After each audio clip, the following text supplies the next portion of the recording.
Ces fèves de cacao viennent du Pérou. Avant d'être transformées en chocolat, il faut les trier minutieusement. Celles abîmées, trop plates ou trop petites sont écartées. Un travail pointilleux, près de 10% des fèves sont jetées.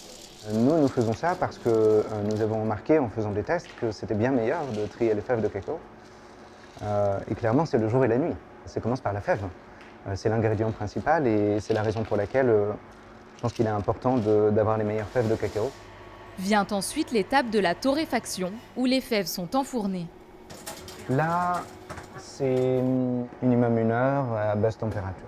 C'est là que la fève développe tous ses arômes, une étape décisive. Un procédé nouveau pour Hervé Robin qui jusqu'alors choisissait des chocolats pour les transformer en tablettes. Il y a un mois, il a investi près de 50 000 € dans du matériel pour équiper son laboratoire. Le premier chocolat qu'on a travaillé, c'était un Tanzanie, qu'on a travaillé en toute petite quantité pour faire un test sur le lot de fèves qu'on venait de recevoir. J'ai été le premier bluffé. On avait un chocolat mais qui était exceptionnel.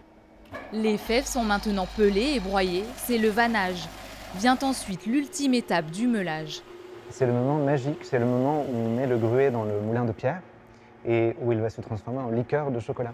Et c'est vrai qu'initialement, la fève de cacao, c'est pas très bon, donc on transforme vraiment du plomb en or et c'est ça qui est fabuleux. Ces chocolatiers espèrent qu'un jour, toute leur production sera exclusivement faite de cette façon, même si le travail est plus long et le produit plus cher. Une tablette est vendue près de 10 €, environ 2 fois plus qu'une tablette classique.